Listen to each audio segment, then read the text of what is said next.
Andhra Pradesh public transport department APPDT national Mazdoor unity association రాష్ట్ర committee పిలుపు మేరకు ఈ నెల 20-21 తేదీల్లో రాష్ట్ర వ్యాప్తంగా డిమాండ్స్ డే గేట్ మీటింగ్స్ను నిర్వహించనున్నట్లు APPTD national Mazdoor unity association రాష్ట్ర ఉపాధ్యక్షుడు కేఏవి శ్రీనివాసరావు తెలిపారు. విద్యుత్ ఎలక్ట్రికల్ బస్సులను కేవలం ఆర్టీసీ లేదా ప్రభుత్వం ద్వారానే కొనుగోలు చేయాలని, ఆ బస్సులను ఆర్టీసీ సిబ్బందితోనే నిర్వహించేలా ప్రభుత్వం తక్షణమే చర్యలు తీసుకోవాలని కోరారు.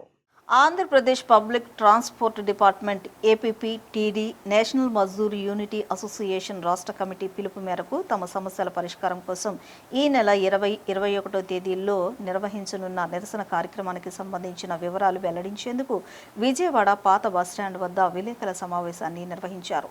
సమావేశాల్లో ఎన్ఎంయూఏ రాష్ట్ర ఉపాధ్యక్షులు కేఏవి శ్రీనివాసరావు, విజయవాడ జోనల్ అధ్యక్షులు ఏవి రామారావు, ఎన్టీఆర్ జిల్లా అధ్యక్షులు సిహెచ్ రామకృష్ణారావు, గవర్నర్పేట 2 డిపో అధ్యక్షులు ఎన్ చంద్రమోహన్, గవర్నర్పేట 1 డివిజన్ అధ్యక్షులు మురళి పాల్గొని మాట్లాడారు.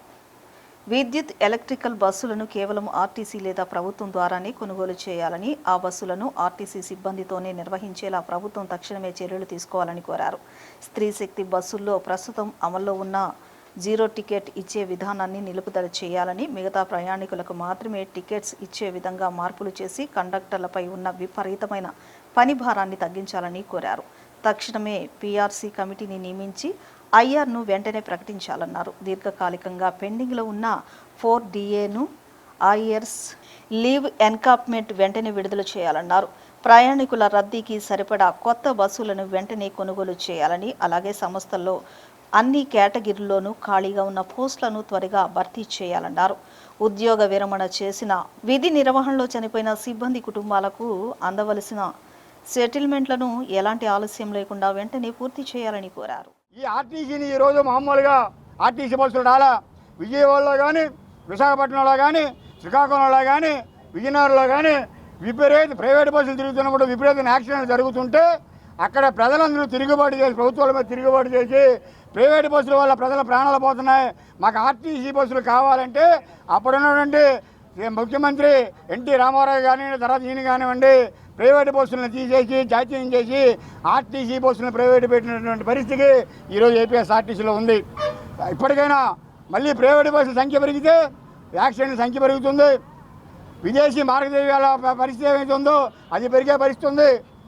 ఇంకో విచిత్రమైన పరిస్థితి ఏంటంటే మొత్తం ఇన్ఫ్రాస్ట్రక్చర్ అంతా మా స్థలం ఇచ్చి మా దగ్గర ఉన్నటువంటి ఎలక్ట్రిసిటీ బోర్డులు పెట్టి అన్నీ చేసి ప్రైవేట్ బస్సులను విద్యుత్ బస్సులు ఆపరేట్ చేస్తున్నారు.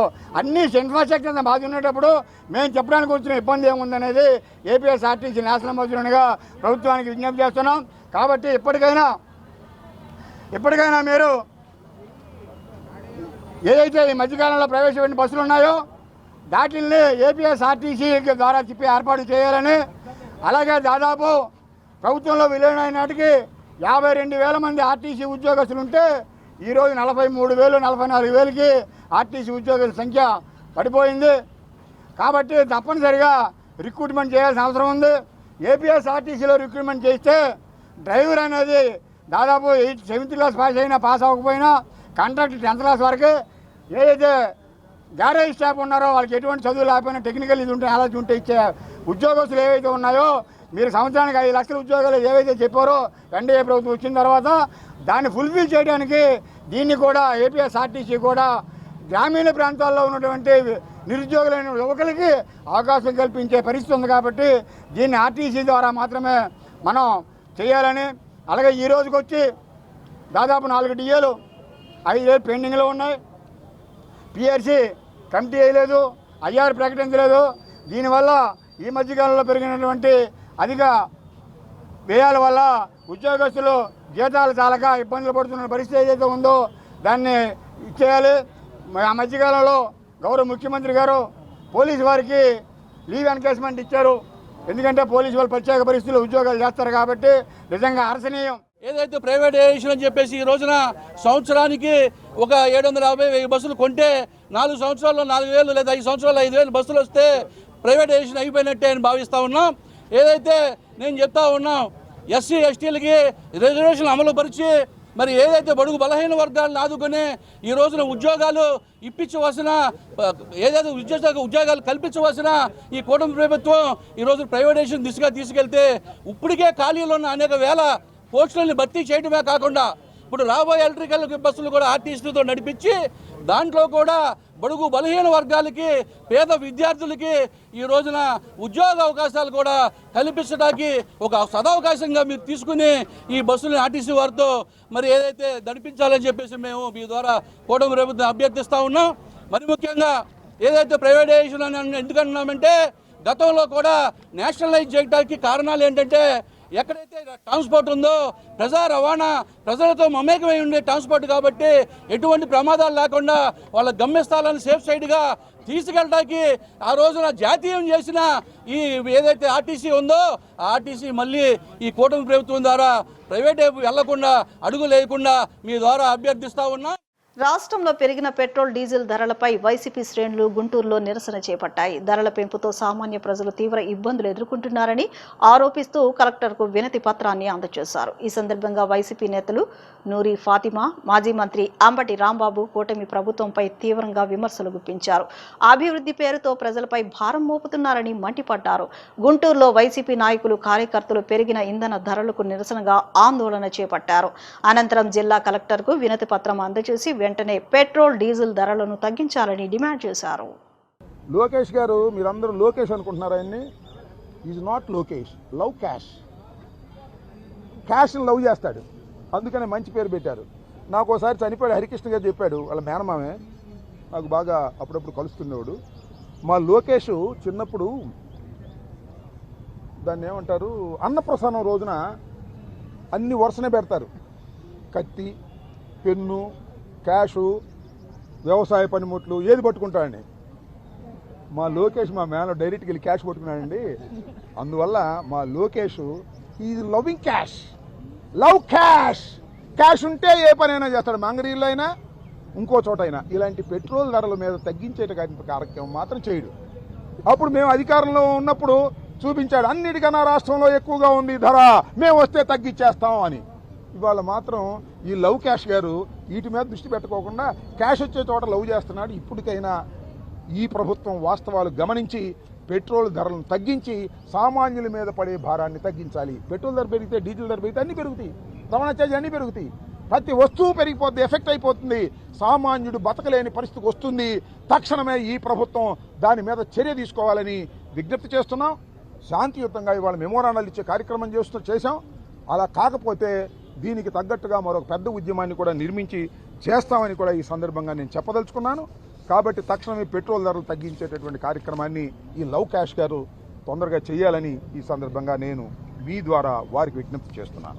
జగన్మోహన్ రెడ్డి గారికి మీకు ఎక్కడ పోలిక? మాట ఇస్తే మాట తప్పని నాయకుడు జగన్మోహన్ రెడ్డి గారు. మీరు మాట మీద నిలబడలేని వ్యక్తులు. మీరు అభివృద్ధి అని చెప్పి మరి ఏఐ వీడియో ద్వారా చూపిస్తారు. కానీ జగన్మోహన్ రెడ్డి గారు అభివృద్ధి అనంటే రాష్ట్రం మొత్తం కూడా సమాంతరంగా అభివృద్ధి చెందాలి అని చెప్పి ఈరోజు పోర్ట్లే కాదు, మెడికల్ కాలేజ్లే కాదు, ప్రతి ఒక్కటి కూడా చూపించారు. కేంద్రం పెంచిన రేట్లకి మరి మీరు ఎందుకు స్టేట్లో అంత పెట్రోల్ డీజిల్ ధరలు ఎందుకు పెంచారో ఒక్కసారి మీరు ఆలోచన చేయండి. ప్రజలకి అందుబాటులో ఉండే విధంగా చూడాలి తప్ప ప్రజల్ని ఇబ్బంది పెట్టే విధంగా. ఎందుకంటే మీరు చెప్పిన సంక్షేమ పథకాలు ఎక్కడా కూడా అందలేదు. వాళ్ళు ఎంత ఇబ్బంది పడుతున్నారో ప్రతి ఒక్కళ్ళకి కూడా తెలుసు. కానీ దాన్ని కూడా దృష్టిలో పెట్టుకోకుండా చేయకుండా ఈరోజు వాళ్ళు సంపాదించుకునే దాంట్లో ఈరోజు పెట్రోల్ డీజిల్ ధరలు పెంచుకుంటా పోతే సామాన్యులు ఎలా బతుకుతారు, ఎలా తింటారు, ఎలా ఉంటారు అని చెప్పి మీరు ఆలోచన చేయట్లేదు. ఈరోజు రాష్ట్రం మొత్తం కూడా వైఎస్ఆర్సీపీ పార్టీ తరఫున వైఎస్ జగన్మోహన్ రెడ్డి గారు ఆదేశాల మేరకు ప్రతి చోట కూడా పేదవాడికి అండగా ఉండాలి, ప్రజలకు అండగా ఉండాలి అని చెప్పి ఈరోజు పెట్రోల్ డీజిల్ ధరల పెంపు మీద ఈరోజు ధర్నా కార్యక్రమం చేపట్టాం. ఈరోజు మా జిల్లా అధ్యక్షులు అంబటి రాంబాబు గారు, అలాగే వైఎస్ఆర్సీపీ కుటుంబ సభ్యులు ప్రతి ఒక్కళ్ళం కూడా ఇచ్చి ప్రజల వెంట ఉండి ప్రజల కోసం ఉండి ఈరోజు పోరాటం చేస్తున్నాం. ఖచ్చితంగా మీరు ఏ ధర పెట్టారో దానికి సమాంతరంగా సెంట్రల్ గవర్నమెంట్ ఏది నిర్ణయించిందో ఆ ధరకి ఉండి మరి ప్రజలకి అందుబాటులో తెచ్చే విధంగా చూడాలని చెప్పి ఈరోజు కలెక్టర్ గారికి ఒక రిప్రజెంటేషన్ ఇవ్వడం జరిగింది. ఖచ్చితంగా దాని మీద స్పందిస్తారని చెప్పి మేము కోరుకుంటున్నాం. Thank you. ప్రజలకు శాశ్వతమైన పరిష్కారాలు అందించాలని విజయవాడ నగరపాలక సంస్థ కమిషనర్ ధ్యానచంద్ర అన్నారు. కమాండ్ కంట్రోల్ రూమ్లో ప్రజా ఫిర్యాదుల పరిష్కార వేదికను నిర్వహించారు. ప్రధాన కార్యాలయంతో పాటు జోనల్ కార్యాలయాల్లో జరిగే ప్రజా ఫిర్యాదులను పరిష్కార వేదికను వీడియో కాన్ఫరెన్స్ ద్వారా వీక్షిస్తూ 3 కార్యాలయ అధికారులతో గత వారం జరిగిన ప్రజా ఫిర్యాదుల పరిష్కార వేదికలో పరిష్కరించిన దరఖాస్తులపై సమీక్షించారు. మున్సిపల్ సేవల కోసం ప్రత్యేకంగా రూపొందించిన పురమిత్ర యాప్లో స్వీకరించిన ఫిర్యాదులను అధికారులు పరిష్కరించిన తీరును సమీక్షించారు. ఎప్పటికప్పుడు పురమిత్ర ఫిర్యాదులను పరిష్కరించాలని అధికారులను ఆదేశించారు. ప్రజలకు శాశ్వతమైన పరిష్కారాలు అందించాలని విజయవాడ నగరపాలక సంస్థ కమిషనర్ ధ్యానచంద్ర అన్నారు. కమాండ్ కంట్రోల్ రూమ్లో ప్రజా ఫిర్యాదుల పరిష్కార వేదికను నిర్వహించారు. ప్రధాన కార్యాలయంతో పాటు జోనల్ కార్యాలయాల్లో జరిగే ప్రజా ఫిర్యాదులను పరిష్కార వేదికను వీడియో కాన్ఫరెన్స్ ద్వారా వీక్షిస్తూ 3 కార్యాలయ అధికారులతో గత వారం జరిగిన ప్రజా ఫిర్యాదుల పరిష్కార వేదికలో పరిష్కరించిన దరఖాస్తులపై సమీక్షించారు. మున్సిపల్ సేవల కోసం ప్రత్యేకంగా రూపొందించిన పురమిత్ర యాప్లో స్వీకరించిన ఫిర్యాదులను అధికారులు పరిష్కరించిన తీరును సమీక్షించారు. ఎప్పటికప్పుడు పురమిత్ర ఫిర్యాదులను పరిష్కరించాలని అధికారులను ఆదేశించారు. గొల్లపూడి హోల్సేల్ మార్కెట్లో పనిచేస్తున్న ముఠా కార్మికుల న్యాయమైన సమస్యలను తక్షణమే పరిష్కరించాలని దోనేపూడి కాశీనాథ్ డిమాండ్ చేశారు. కార్మికుల కష్టాలను పట్టించుకోకుండా యాజమాన్యం నిర్లక్ష్యంగా వ్యవహరిస్తోందని విమర్శించారు. కార్మికులకు న్యాయం జరిగే వరకు తమ పోరాటం కొనసాగుతుందని, అవసరమైతే ఆందోళనను మరింత ఉధృతం చేస్తామని హెచ్చరించారు. గొల్లపూడి హోల్సేల్ మార్కెట్లో పనిచేస్తున్న ముఠా కార్మికుల సమస్యలను వెంటనే పరిష్కరించాలని డిమాండ్ చేస్తూ భారీ నిరసన కార్యక్రమాన్ని నిర్వహించారు. పెద్ద సంఖ్యలో కార్మికులు పాల్గొని తమ సమస్యలను ప్రభుత్వ యాజమాన్యం దృష్టికి తీసుకువెళ్లే ప్రయత్నం చేశారు. ఈ కార్యక్రమంలో దోనేపూడి కాశీనాథ్ పాల్గొని కార్మికులకు సంఘీభావం తెలిపారు. ఈ సందర్భంగా ఆయన మాట్లాడుతూ హోల్సేల్ మార్కెట్లో ఎన్నో ఏళ్లుగా ముఠా కార్మికులు కష్టపడి పనిచేస్తున్నప్పటికీ వారికి సరైన వేతనాలు, భద్రతా సదుపాయాలు, సంక్షేమ పథకాలు అందడం లేదన్నారు. కార్మికుల శ్రమతో మార్కెట్లు నడుస్తున్నప్పటికీ వారి సమస్యలను యాజమాన్యం పట్టించుకోవడం లేదని ఆవేదన వ్యక్తం చేశారు. పని గంటలకు అనుగుణంగా వేతనాలు పెంచాలని, కార్మికులకు గుర్తింపు కార్డులు ఇవ్వాలని, ప్రమాద బీమా, ఈఎస్ఐ, పీఎఫ్ వంటి సౌకర్యాలు కల్పించాలని డిమాండ్ చేశారు. అదేవిధంగా పని సమయంలో గాయపడిన కార్మికులకు నష్టపరిహారం చెల్లించే విధంగా అమలు చేయాలని కోరారు. కార్మికులపై ఒత్తిడి, వేధింపులు ఆపాలని కూడా డిమాండ్ చేశారు. కార్మికుల న్యాయమైన డిమాండ్లపై యాజమాన్యం వెంటనే చర్చలకు రావాలని, లేకపోతే ఆందోళన కార్యక్రమాలను మరింత విస్తృతం చేస్తామని హెచ్చరించారు. ఇప్పుడు 11 గంటలకు 12 గంటలకు యాజమాన్యం అసోసియేషన్కి సంబంధించినటువంటి పెద్దలు చర్చలకు పిలిచారని చెప్తా ఉన్నారు. వాళ్ళు చర్చలకు పిలిచినా అంగీకారం కుదిరితే మంచిదే. చర్చలకి పిలిచి అంగీకారం కుదరకపోయినట్లయితే ఇప్పుడు జరుగుతూ ఉన్నటువంటి ఈ సమ్మె కొనసాగుతుందని చెప్పనేటువంటిది ముందు మేము చెప్పదలిచాం. సిఐటియు ముఠా వర్కర్స్ యూనియన్ తరఫున గొల్లపూడి మార్కెట్ కాంప్లెక్స్లో ఉన్నటువంటి అసోసియేషన్కి దాదాపుగా ఇప్పటికి 2 సార్లు నోటీసులు ఇచ్చారు. అయ్యా, మా కూలి రేట్లు పెంచండి, ఉప్పు, పప్పు, చింతపండు ధరలు పెరుగుతూ ఉన్నాయి, మా జీవనం ధర పెరుగుతూ ఉంది, చాలా కష్టంగా మారుతూ ఉన్నటువంటి నేపథ్యంలో పెంచండి అని చెప్పనని 2 రిప్రజెంటేషన్లు ఇచ్చారు. 2 కాగితాలు ఇచ్చినా, 2 రిప్రజెంటేషన్లు ఇచ్చినా, 2 మెమరాండాలు ఇచ్చినా సమస్య మాత్రం సానుకూలంగా స్పందించకపోగా ఒకసారి పిలిచి మాత్రం అది ఇది అని చెప్పి కప్పదాటు వైఖరిని ప్రదర్శించినటువంటి యాజమాన్యం తిరిగి మళ్ళీ కొత్త దశకు పూనుకుంది. ఇప్పుడు అదొక ఎత్తుగడ అనుకుంటున్నారు వాళ్ళు. ఎత్తుగడకు ముఠారంగం లొంగదో, ముఠా కార్మికులు లొంగరని చెప్పని నేను చెప్పదలిచా. 2 కాంప్లెక్స్లో ఉన్నటువంటి మేస్త్రుల పేర్లు వేసి, అరే రేటు కుదిరిందిరా 20 పైసలే, మీరెందుకు అంగీకరించండిరా అని చెప్పననే పద్ధతుల్లో పంచమని చెప్పనని పంచించినటువంటి చరిత్ర యాజమాన్యాన్ని. మేము అడుగుతున్నాం, ఎవడన్నా ప్రభుత్వ పనిచేసేటువంటి కాంట్రాక్ట్ వర్కర్ కానీ, మామూలు వర్కర్ కానీ ఉన్నటువంటి దానికంటే మినిమం వేజ్ కనుక పెరిగితే పెంచకపోవచ్చు, కానీ ఉన్నదానికంటే తగ్గించడం అని చెప్పనేటువంటి చరిత్ర ఈ మార్కెట్ కాంప్లెక్స్లో ఎక్కడే జరిగింది. ఎక్కడ ఏ రంగంలోనూ కూడా ఆ రకమైనటువంటి పద్ధతి జరగల. నగరంలో 12,000 మంది ముఠా కార్మికులు ఉన్నటువంటి ఏ విభాగంలో కూడా ఆ రకమైనటువంటి పద్ధతి జరగల. ఎందుకని గొల్లపూడి మార్కెట్ కాంప్లెక్స్లో 28 నుంచి 20కి దిగారు మీరు? అంటే మీకు వ్యాపారాలు లేవా? ఇక్కడ కూలి పట్టంలా ఉన్నటువంటిది కూలి చాలడం లేదని చెప్పనని దాదాపుగా 2 సంవత్సరాలు దాటి 2-3 మాసాలు కావస్తా ఉన్నా కూడా మీ నుంచి స్పందన కనబడకపోయినటువంటి నేపథ్యంలో ఈరోజు సమ్మెకి రావాల్సినటువంటి పరిస్థితి ఏర్పడింది.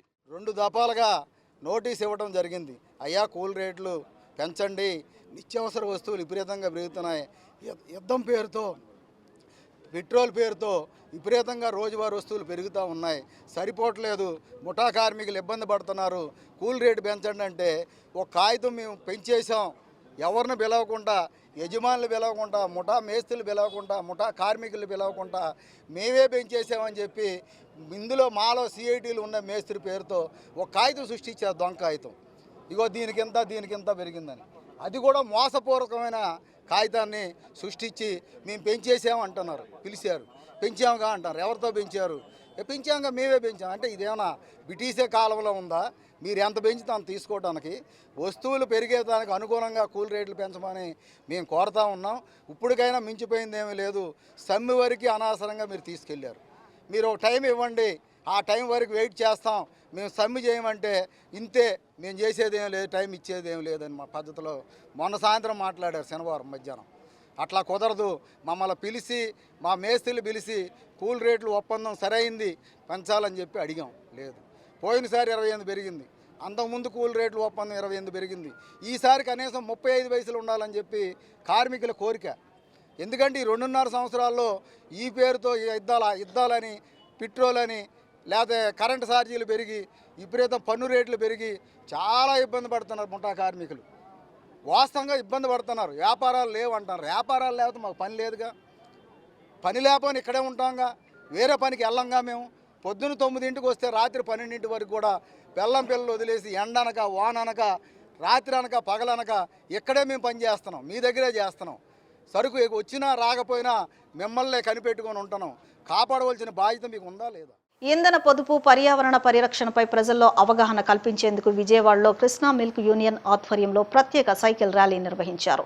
Krishna milk union chairman Chalasani Anjaneyulu పాల్గొని ఉద్యోగులు, సేల్స్ సిబ్బందితో కలిసి సైకిల్ తొక్కుతూ ప్రజలకు సందేశం ఇచ్చారు. ప్రధానమంత్రి నరేంద్ర మోదీ, ముఖ్యమంత్రి నారా చంద్రబాబు నాయుడు పిలుపు మేరకు ఇంధన పొదుపు చర్యలను అమలు చేస్తున్నామని తెలిపారు.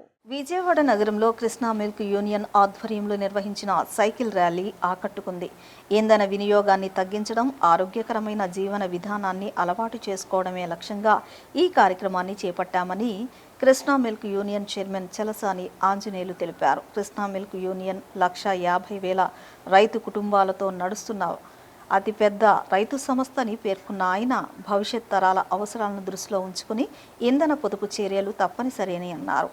సైకిల్ తొక్కడం ద్వారా ఆరోగ్యం మెరుగుపడడంతో పాటు పర్యావరణ కాలుష్యం కూడా తగ్గుతుందన్నారు.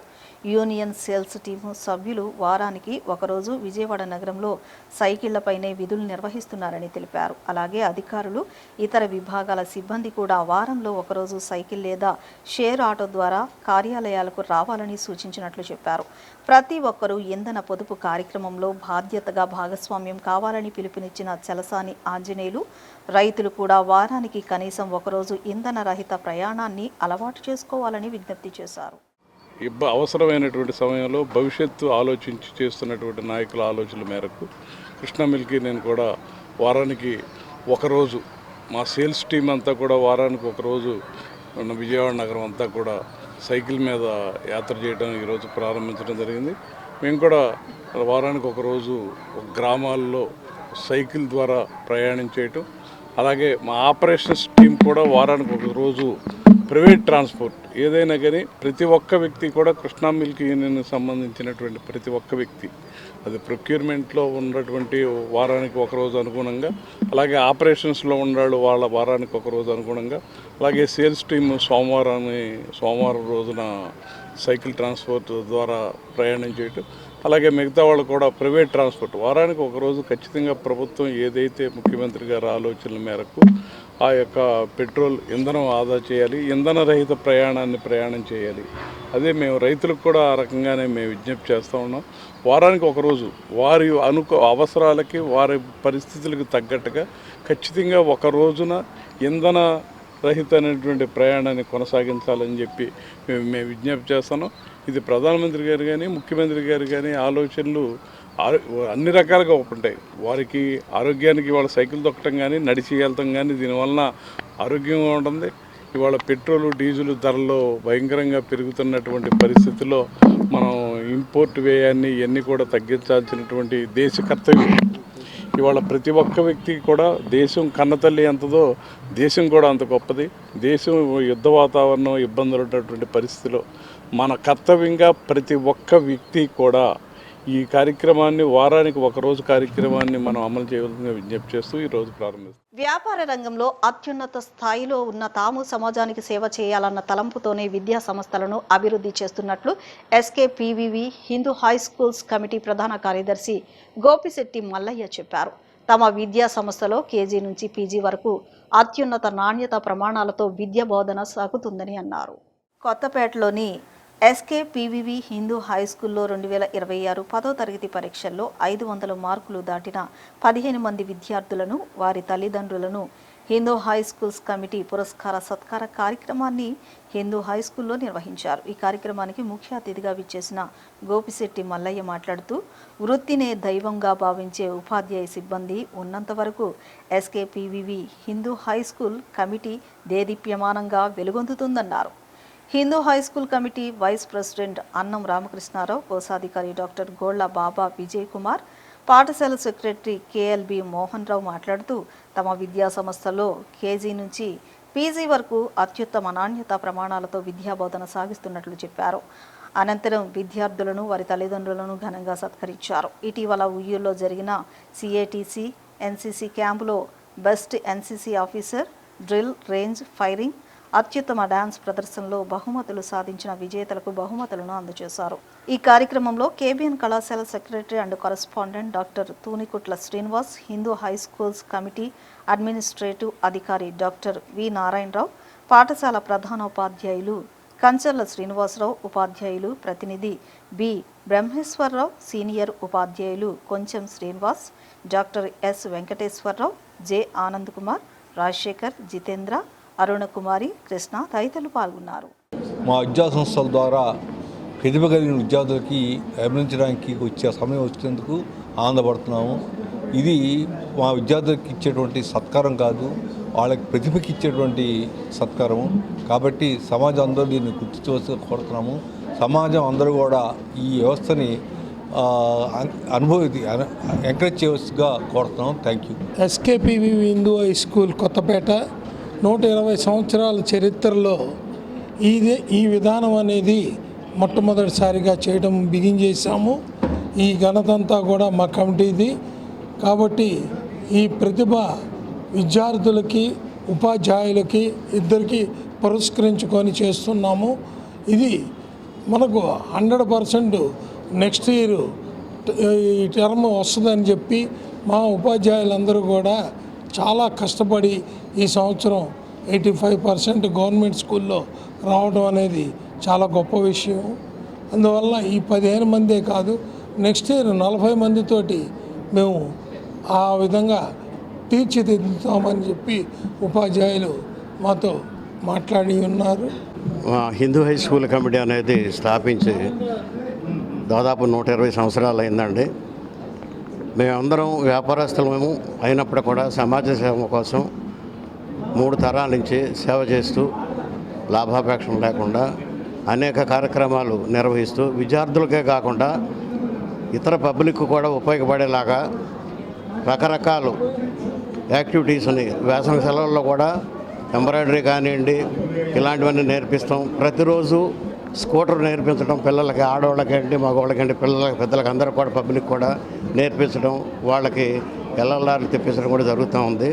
సమాజాన్ని మ్యాక్సిమం చేతనైనంత వరకు మేము అభివృద్ధి చేయడం కోసం మనకే ప్రయత్నం చేస్తున్నాము.